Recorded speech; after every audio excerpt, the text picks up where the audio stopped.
नी plus बू, नींबू, नी का 1 हो गया, बू का 1 होगा। नींबू का पीएच मान होता है 2.4।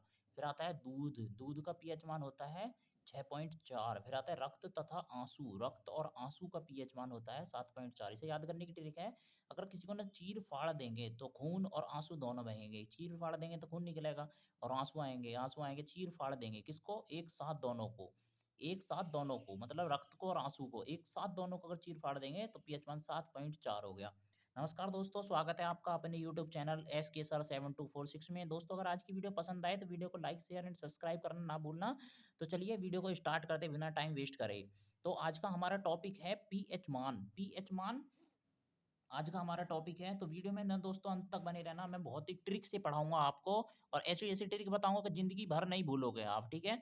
तो सबसे पहले हम जानते हैं पीएच मान होता क्या है? पीएच मान किसी घोल की अम्लीयता या क्षारीयता को मापने का एक तरीका होता है। किसी कोई भी घोल है उसकी हम कैसे पहचान करेंगे कि ये अम्लीय है या क्षारीय है? उसको मापने का एक तरीका होता है, जिसे पीएच मान कहते हैं, ठीक है?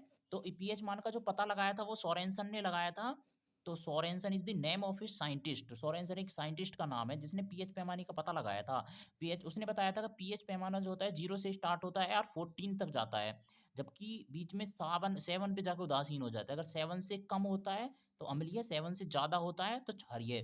7 से अगर थोड़ा-सा भी कम है, जैसे मान लो 6.9 आया, 6.9 बिल्कुल यहाँ आया तो भी अम्लीय है, और 7 से थोड़ा-सा भी ज़्यादा 7.1 आ गया या 7.01 आ गया तो भी क्षारीय आ जाएगा, ठीक है?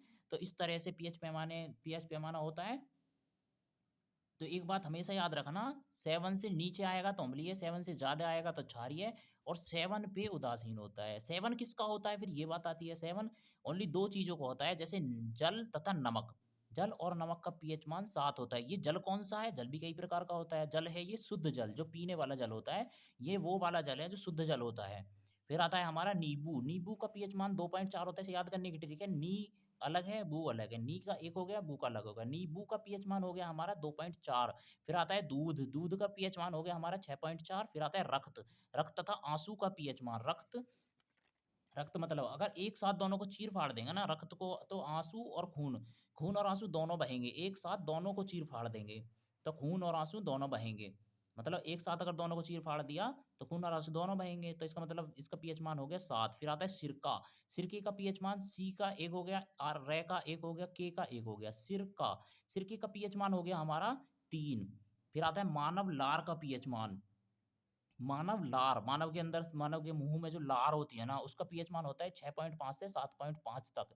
इसके बीच में ही होता है। फिर आता है हमारा शराब का पीएच मान। शराब का पीएच मान होता है 2.8। 2.8 कैसे आया? शराब, शराब, शराब मतलब सा का 1, रा का 1, फिर बा का 1। तो रे में जो ये रे है, ये 2 की तरह लग रहा है, 2 की तरह लग रहा है। इसमें से 1 और 1, 2 और 1 3, 3 है हो गया। 3 में से 0.2 माइनस करेंगे तो हमारा 2.8 आ जाएगा। फिर आता है समुद्री जल। समुद्री जल, समुद्री जल मतलब जो समुंदर वाला जल होता है, ये पीने वाला जल नहीं है दोस्तों, एक बात हमेशा याद रखना, ये पीने वाला जल नहीं है। कभी आप पीने वाला जल सोचो और ये आप 7 लगा के आ जाओ एग्ज़ाम में, तो ऐसा कभी मत करना। तो समुद्र को क्या कहते हैं? सीए, सीए लिख देते हैं हम, सीए, और जल को कहते हैं वाटर। सीए मतलब, सीए का मतलब समुद्र, जल का मतलब वाटर। तो सीए में कितने अक्षर हैं? 1, 2, 3। वाटर में 1, 2, 3, 4, 5, 5 और 3 8। तो समुद्री जल का पीएच मान हो गया 8.5। ये बहुत ही अच्छी ट्रिक है दोस्तों। नमस्कार दोस्तों, स्वागत है आपका अपने यूट्यूब चैनल एसके सर 7246 में। दोस्तों अगर आज की वीडियो पसंद आए तो वीडियो को लाइक, शेयर एंड सब्सक्राइब करना ना भूलना। दोस्तों आज की वीडियो है ना बहुत ही इंपॉर्टेंट, मैं बहुत ही ट्रिक से पढ़ाने वाला हूँ। एक ही वीडियो में बता दूंगा सारे पीएच मान, मैंने बहुत इकट्ठे करके लिखे हैं। ये वीडियो आपके लिए बहुत यूजफुल होने वाला है, इसलिए वीडियो में लास्ट तक बने रहना। और अगर वीडियो थोड़ी सी भी पसंद आए तो वीडियो को लाइक ज़रूर करना, चैनल को सब्सक्राइब कर लेना। फिर आता है मानव मूत्र। मानव मूत्र मतलब यूरेनल। यूरेनल का पीएच मान होता है 4.8 से 8.5, 8.5 तक लगभग, मतलब 5 मान लो। तो यूरेनिल कैसे आएगा? यूरेनिल में कितने अक्षर होते हैं? URINAL मतलब 3 और 3 6, 6 होते हैं लगभग। और 4 और 8, 4 और 8 के बीच में कितना आया? 4.8 और 8.4 मतलब 6, लगभग 6 के आस-पास होता है इसका पीएच मान। फिर आता है चाय। चाय का पीएच मान कितना होता है? चाय का पीएच मान होता है 5.5।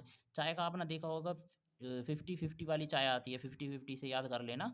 चाय का पीएच मान होता है 5.5। फिर आता है केले का पीएच मान, केले का के और ए अलग, ले के बाद में ए अलग, तो केले का पीएच मान हो गया हमारा 4, तो 4 से आया 4.8। फिर आता है वर्षा का पीएच मान, वर्षा मतलब जो बारिश का पानी होता है दोस्तों, वो बारिश का पानी होता है वो भी पीने योग्य नहीं होता है। बारिश का पानी हमेशा अम्लीय होता है, क्योंकि बारिश जब वायुमंडल में कार्बन डाइऑक्साइड या और भी अन्य गैसें होती हैं और वो पानी से क्रिया करती हैं, तो वो अम्लीय बना देती हैं। इसलिए वर्षा जल का पीएच मान होता है 5.6 से 6.0, इसलिए वर्षा का जल जो पीने योग्य नहीं होता है। फिर आता है अमोनिया, अमोनिया का पीएच मान होता है हमारा 11.6। ये अमोनिया बहुत ज़्यादा क्षारीय होता है। जितना भी पीएच मान मैं आपको पढ़ा रहा हूँ, अगर 7 से ज़्यादा है तो इसका मतलब क्षारीय है, 7 से कम आएगा तो अम्लीय है और 7 आएगा तो उदासीन है। 7 तो वैसे बहुत कम आता है, बस जल तथा नमक का ही आया है अभी तक, वैसे और भी हो सकता है आ जाए, इसलिए आगे पढ़ते हैं, देखते रहना वीडियो को लास्ट तक।